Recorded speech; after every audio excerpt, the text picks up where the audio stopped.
questions. I do not think that I will be able to just read them all, so I try to lump some of them together. And then I believe that the people here will be interested in hearing what the Secretary Pompeo would like to say. Yes. Yeah. First, let me start with something light. That is, people here are interested in how you lose weight, especially right after lunch. Okay. Yeah. So I haven't lost any weight while on my visit here. Food has been so fantastic. I'm going to have to get back on my serious health effort when I leave. Look, it was pretty straightforward. Just try to eat healthier and work out more, and it was no more fancy than that. Just it? That's it. I wish I had a better answer. I wish I had a secret. No secret. Okay. So that's how you explain that you lose like 60 kilos? Something like that. Okay, yeah, that's impressive. And then the next, and also it's a light questions. Do you plan to run for the president, Mr. Secretary? Yes. So I don't know what will happen in 2023 or 2024. I've been working on this mission set, though, this mission for protecting democracy and freedom in my country. And the last 4 years, I had the opportunity to try and help countries around the world be good friends with the United States and help build out freedom and democracy there as well. I don't know what 2024 will bring. I only know that I will continue to be in this fight. It matters to all of us. It matters to this great place for the people of Taiwan. We need to defend human dignity and sovereignty, and we need to draw this line between tyranny and democracy so cleanly, so crisply, that we can preserve it for the next generation. I'm going to keep working at that, whether I end up going back into government service or not. Only the Lord knows at this point. So how about time beyond year 2024? What's that? You're talking about year 2024, but how about beyond that? It's hard to know. Okay. We have big elections coming up in just a few months in November in the United States. I hope that we'll elect across the board people who care about the relationship between the United States and Taiwan and freedom, protecting freedom in our nation as well. Thank you. I forgot that because we have interpreters here. So those two questions, would you like to translate? 好，没问题。好的，首先就减肥的问题，庞佩奥国务卿他表示说，并没有什么样的诀窍，就是运动跟吃健康一点。那再来就之后会不会选总统这件事情，基本上庞佩奥国务卿他表示说，他目前的使命就是要保护全球以及美国的民主，以及帮助许多其他志同道合的国家继续像同美国一样友好。那基本上往后面的时间会持续这样子一个工作，会持续的去维护全世界的尊严跟主权，并且划清暴政以及民主之间的界限，而且会持续保护下一代能够享有这样子的尊严跟主权。那无论会不会回到政府工作，那基本上都会持续这样子的使命。Thank you. And then the next question is about the Ukraine. That is the notion. Today Ukraine, tomorrow will be Taiwan. It's highlighted by some American think tankers. The question is that, do you agree with this belief or these descriptions? And how would you like to describe about the Ukraine-Taiwan's connections? So there are certainly similar risks. Authoritarian regimes with great power who desired to use aggressive military force to bully around smaller nations. The world is replete with examples of this. We're seeing one take place in Ukraine today. It's absolutely tragic. I'm praying for the people of Ukraine, and we're all watching the people of Ukraine do amazing work to defend their own country in ways that I think many did not expect. As for the connectivity between that and the risk that Xi Jinping might consider the same kind of thing with respect to Taiwan, Xi Jinping's intentions are deep, and his agenda is global and hegemonic. There's no doubt about that. But Taiwan presents a democracy that has great friends around the world and great friends in the region.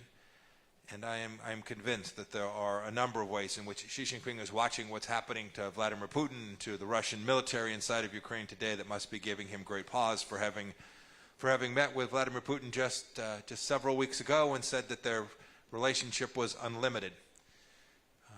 The Chinese people that are trapped inside of Ukraine regret that statement. The good people of Russia, who know that their leader is destroying human life in ways that are random and evil and depraved.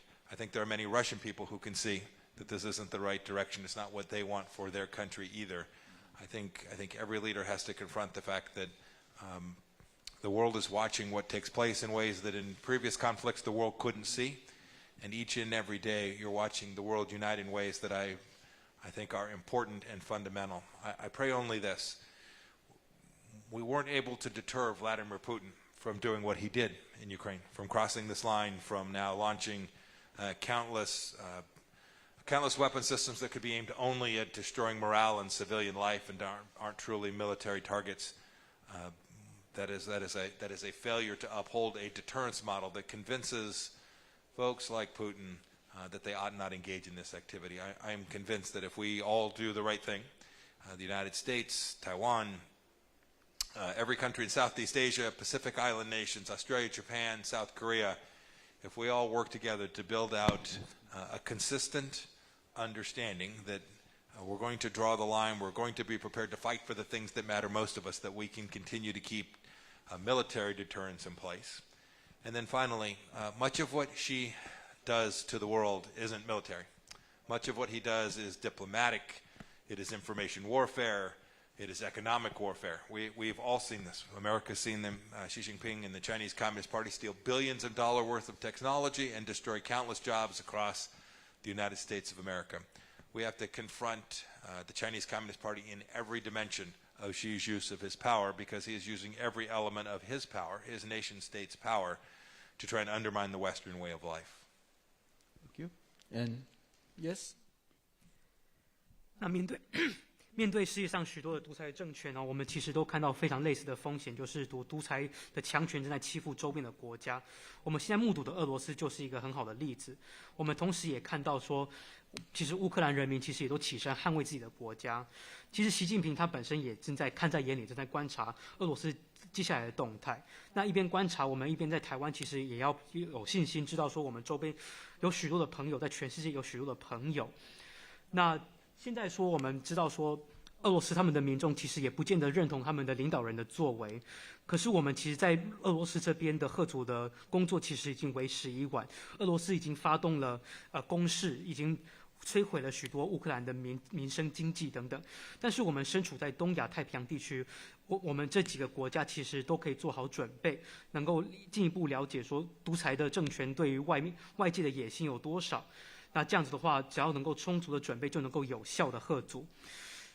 那接下来基本上，我们知道习近平除了在军事之外的力量，他也有许多情报、外交跟经济方面的力量，这些也都是我们包括美国跟台湾在内，其实都有目共睹的。像以美国来讲，他们也都切身的体会到中国是如何的去窃取他们的智慧财产跟情报。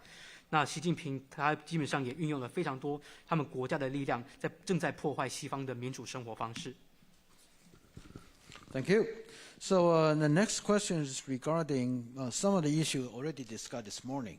On the deterrence, I think the question goes like this. What lesson on deterrence should the United States take away from Russia's invasion of Ukraine? And how should they be applied to Taiwan's situation vis-a-vis China? Yeah, so could you like to elaborate on this? Well, one of the things that I talked about this morning was clarity.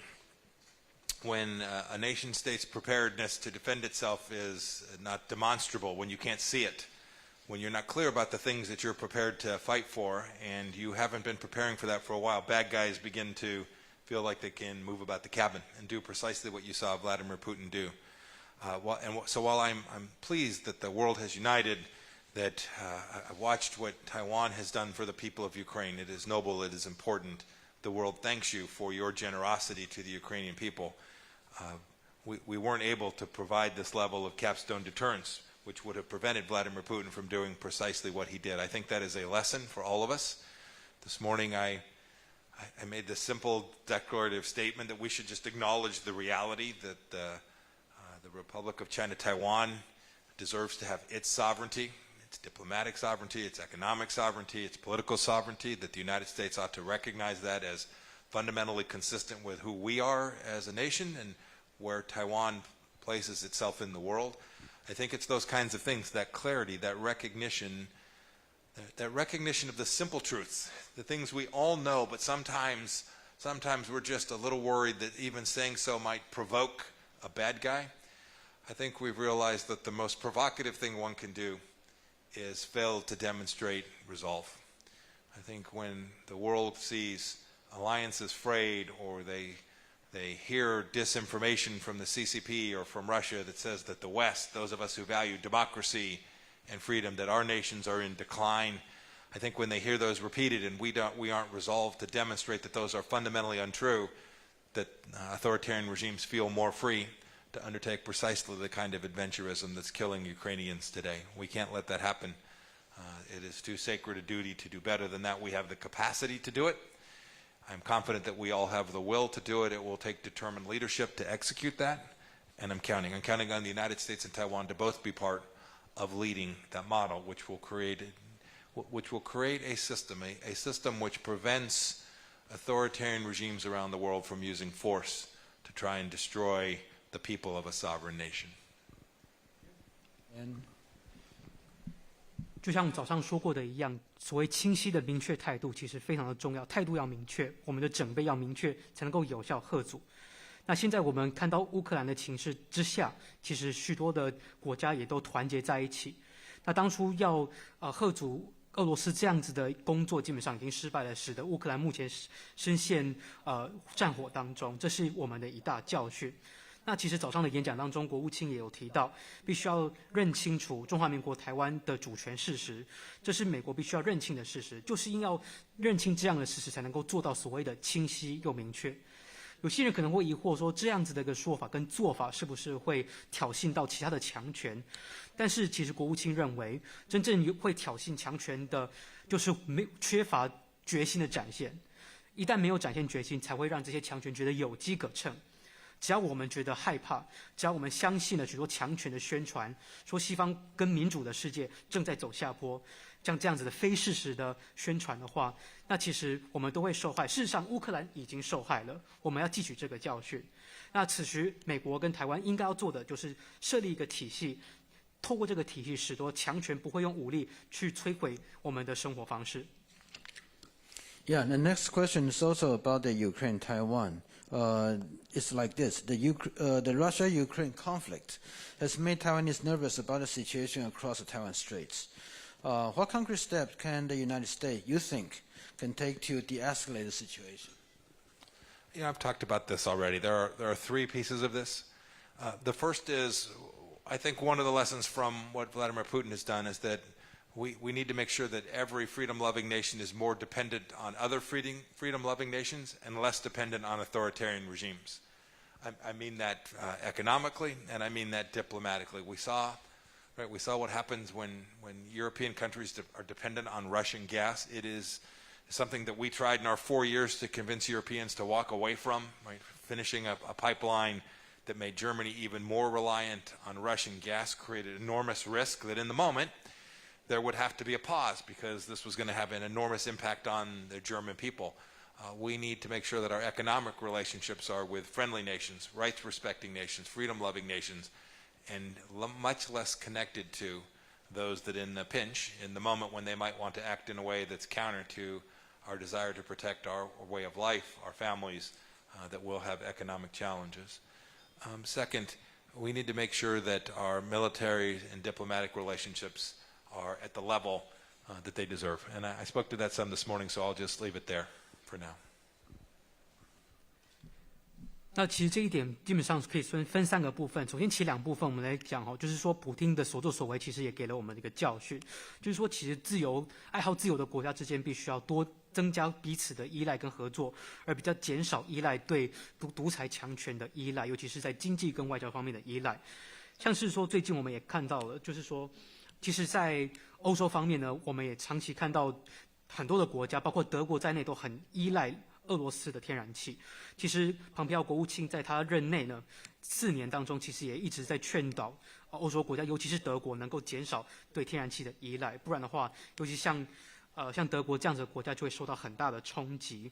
那在经济上面一定要去多多去跟其他的自由爱好的国家、跟尊重人权的国家彼此之间的互相的合作，才能够有效的去保护我们自己的生活方式跟我们各自的家庭。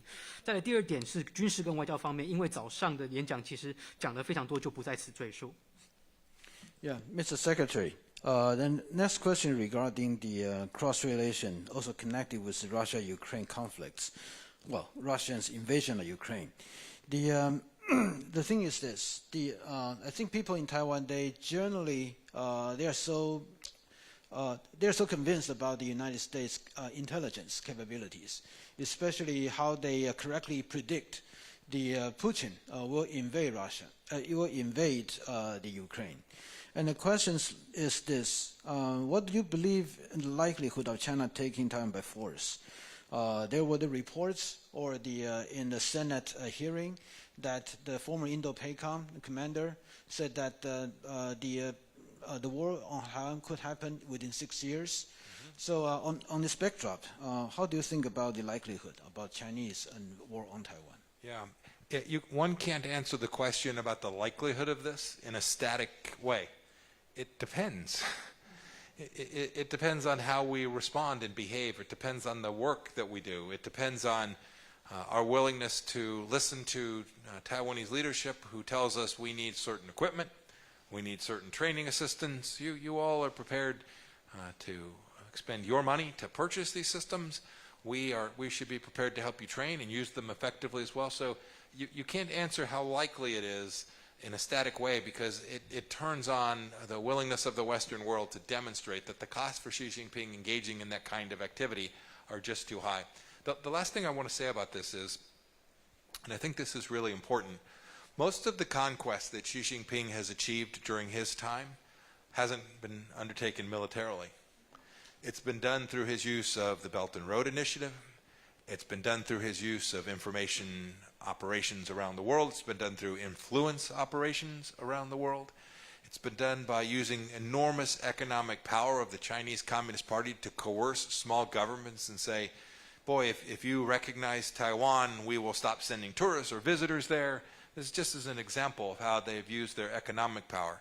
So when one thinks about cross-state relationships and the risk of Xi Jinping behaving in a way that is aggressive with respect to Taiwan, one shouldn't simply think of ships and planes and artillery, but one should think about Juan and diplomacy and information. Those are the spaces: cyberspace, information space, all of the places which, as sure as I'm sitting here today, Xi Jinping is thinking about trying to exert influence here in Taiwan each and every day, and trying his best to do it. And we have to make sure that we are equally resolved in preventing this from taking place. 那我们在谈两岸方面的风险的时候，不能用静态的方式谈，因为其实有很多的任何事情发生的几率，必须要看台湾方面跟西方国家在因应方面、在准备的工作方面，以及在决心的展现的方面，到底做得多好跟多少。例如说像我们像以美国来讲，他们就会比较希望说能够去多倾听台湾的高层怎么样去表达对于军事设备的需求，对于军事训练的援助的需求。那这个时候，如果台湾已经展现决心，愿意出一笔钱去来购买特定的一些装备的话，那美国自然也会想要去提供相关的训练，去训练台湾的军事的单位，去做进一步的准备。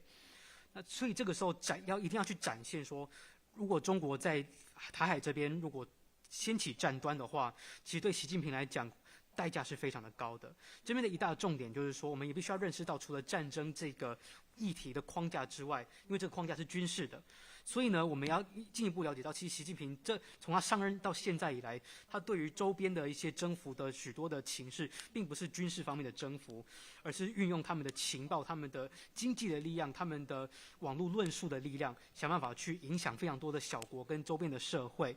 像例如说以经济来讲好了，中国共产党就特别擅长去用经济的手段威逼这些周边的小国，说如果他们承认台湾的话，就会减少这些国家的，比如说中国赴这些小国的观光的人数等等。所以在这个时候呢，我们必须要去了解说，习近平他在军事以外，在经济或者是外交方面的其他的攻势会带来哪些风险？这是一并要讨论的。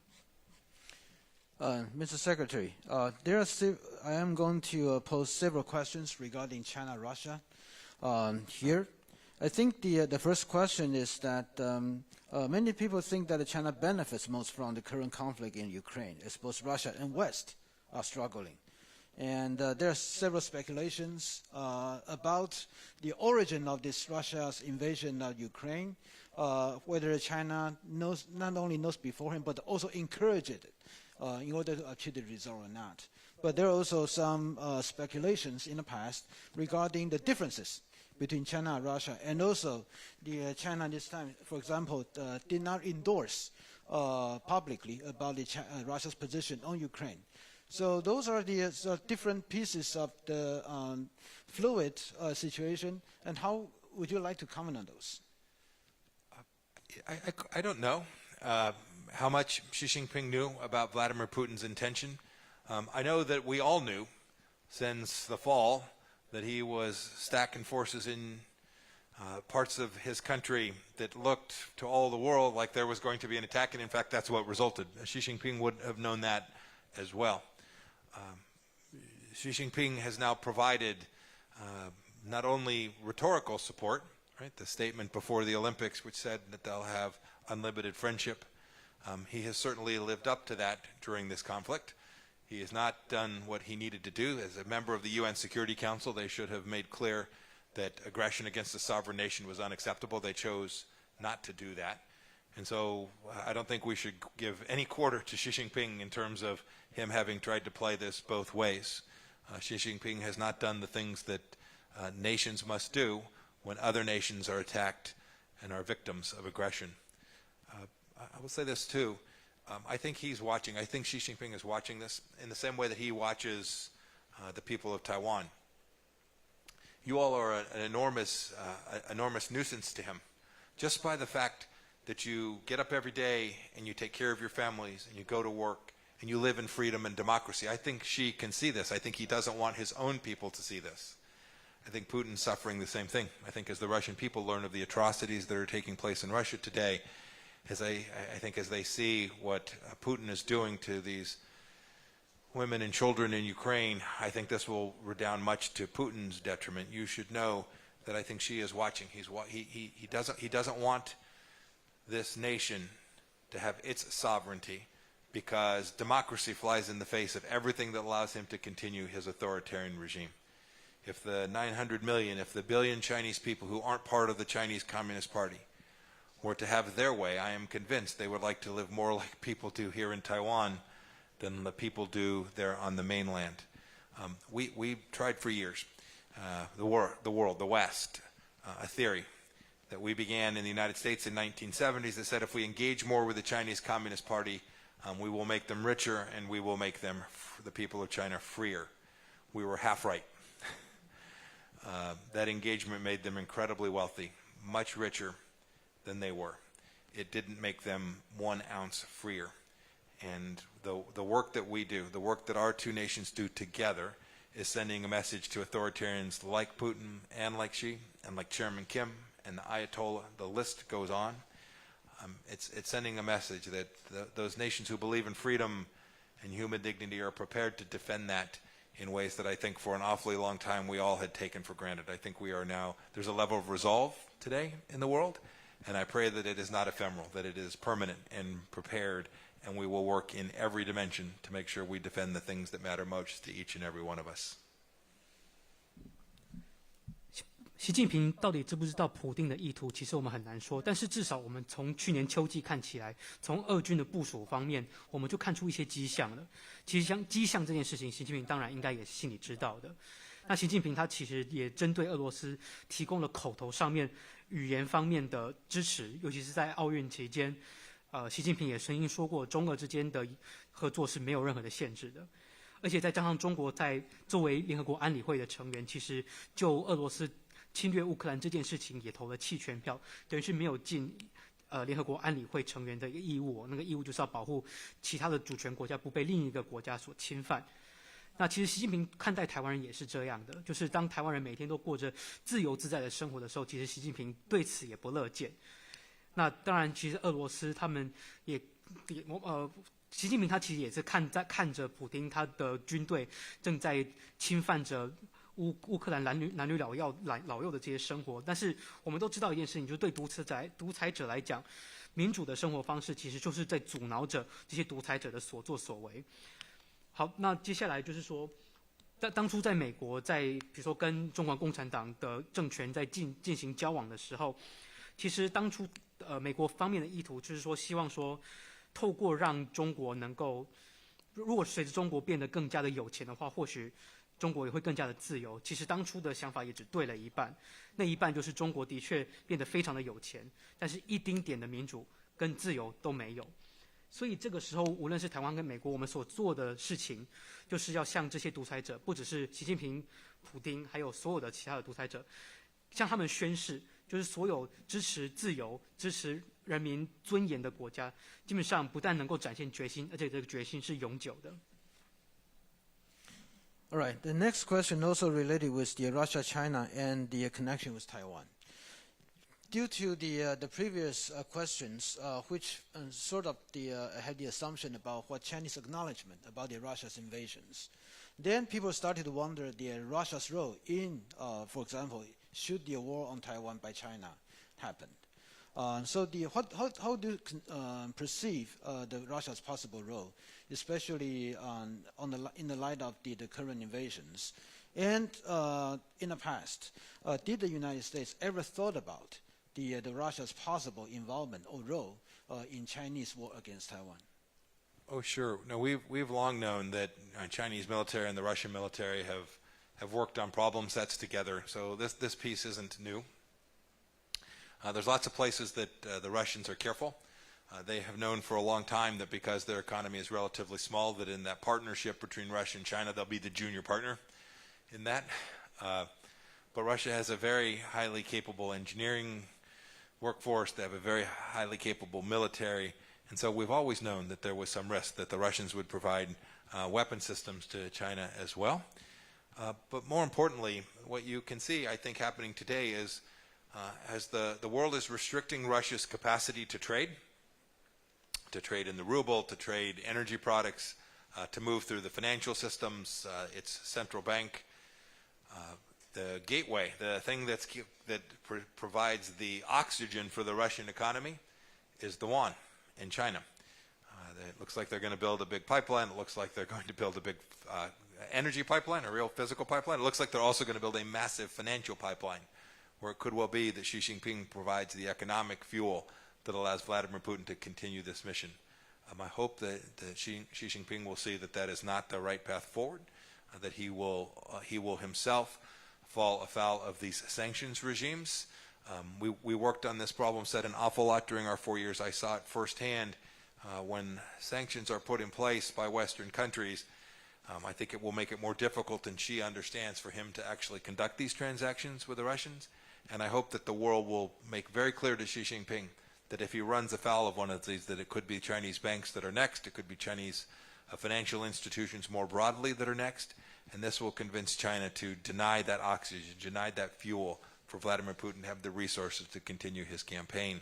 That has deep ramifications for how Russia might participate were it the case that Xi Jinping ever decided to make an aggressive military action in Asia. 其实中国跟俄罗斯之间的军事合作也是行之有年哦，只是说俄罗斯在经济规模上相对比中国小，但是俄罗斯它的利多呢，就是他们的攻城的能力比较强，所以在中俄的军事合作之间，比较是俄方会向中方提供相关的军事的系统啊或科技等等。那现在我们全球因应俄罗斯的侵略哦，主要是在限制俄罗斯对外贸易的能力，像是他们的金流跟货流等等，尤其是俄罗斯卢布的交易的这个能力。所以眼看全世界俄罗斯能够求援的对象似乎只剩下中国了。那的确，中国跟俄罗斯之间有比较蛮大规模的天然气管那习近平很有可能也会向俄罗斯提供经济援助。我们只是希望习近平能够看得出来说，这样子做向俄罗斯提供援助并不是正道，因为在国务卿他的任内4年，其实也都看得很清楚，基本上只要有西方的制裁这样子的力道下去之后呢，像被制裁方向是俄罗斯这样子的国家，其实对外的交易其实是更难的。那如果习近平还是执意要这样子进行交易的话，那很有可能下一个被制裁的对象就是中国的银行以及金融体系了。那接下来俄罗斯它的动作会怎么样？中国的动作怎么样？那也会看说这些制裁的力道跟相关的援助的力道会怎么样影响这些国家在亚太地区的动作。Yeah. So next. Okay. So I was alerted that I'm sorry that we really had to cut short of this press conference because I was alerted that the secretary also has other engagement, emergency just come in. So this is the last questions. Well, I combine two of them together. The question is, how do you view your purpose come to Taiwan? That's a simple one. Another one is about, could you explain that the rationale behind in your last decision as a Secretary of State in lifting and all the restrictions about the U.S.-Taiwan official engagement? And some people would like to ask that why that did not happen earlier. Yeah. So that's a fair question. Why did it happen earlier? Look, the decision to treat Taiwanese diplomats coming to the United States the way we treat other diplomats was based on the fundamental idea that says this is in fact a sovereign nation, and the United States ought to treat Taiwanese diplomats no different than we treat diplomats from any other country. For years and years and years, we'd not done that. There, barnacle upon barnacle, new rule upon new rule, all frankly with an idea to somehow pacify or appease the Chinese Communist Party, to not anger the leadership in Beijing. That made no sense to me. You know why it didn't happen quicker? Bureaucracies are hard to move. We wanted to be thoughtful about how we did it. We wanted to make sure we did it in a way that was complete and transparent, and there was no intent to surprise anyone. It was simply a matter of getting America to the right place, to get to the right outcome. My trip here is perhaps a worthy place to conclude this interview. I had wanted to come here for an awfully long time. With COVID, it has proven more difficult than I wish, but I wanted to come here because the people of Taiwan are so deeply wonderful and loving of the central ideas that we have in the American founding as well. This idea that liberty matters, this idea that freedom of speech matters. I joked this morning, I was greeted by protesters when I arrived. It reminded me of home. These are what rambunctious democracies do. And I wanted to come here to say thank you to the people of Taiwan. They were such good friends and partners of the United States, not only during my time as Secretary of State, but in my previous role as the intelligence chief in America and while I was in Congress as well. I watched our economies grow alongside of each other. I watched our trade relationships expand, and I knew that mattered. It mattered to places like my home city of Wichita, Kansas, and it mattered to people all across the United States. And so I very much wanted to come here to be able to see firsthand this great place that I'd never had the chance to see, but to also thank the people here in Taiwan for all that you do to protect freedom for yourselves and for those of us around the world who care deeply to make sure that as many people as possible in the world get a chance to live in this way. Thank you. Yeah, please. 当初会决定去解除台湾外交的限制哦，其实就是说，既然台湾作为主权国家，这个事实存在，那台湾跟其他国家就要一视同仁。那在这之前，所有的一层又一层的一层又一层的奇怪的限制，其实都只是要安抚北京的当局。那其实这样子做并不合理。那可是我们知道说，我们并不能说，一念之间转了，很多的规定就直接当场消散云散消散殆尽哦。因为我们知道说，你要改变一个政策，很多时候你必须要通过非常多繁文缛节，还有很多的关卡，而且再加上我们其实在美国内部的政治，其实很多的事情都要面面俱到，也要透明公开。那至于为什么想来台湾，其实国务卿想来台湾已经想很久了，疫情又使得旅行更加的困难。那想要来，主要是因为台湾人其实我们所热爱的价值，像是什么热爱自由、热爱言论自由，甚至像我们还有很多都跟自己意见不合的情况之下，还可以去抗议什么的。其实这一切也都是美国真爱的价值。那其实国务卿这一次来意也是要特别感谢台湾的人民哦，因为台湾的人民，无论是在庞佩奥担任国务卿的任内，甚至在这之前，庞佩奥先生担任国会议员还有中情局的干部的时候，基本上台湾都一直是美国非常好的伙伴。那其实，在从政这么久以来，国务卿他一直亲眼见证的台美之间的贸易关系一直升温，友谊一直的加深，这也是庞佩奥特别想要来台湾感谢大家的地方。Okay, I think that concludes the press conference, and thank you very much. Yeah, first, thank you, and I really apologize for not being able to extend the time, but thank you. Yeah. Thank you so much.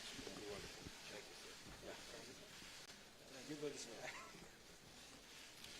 So I have to apologize for this already shortened again. Secretary has other engagement, just emergently just inserted in. So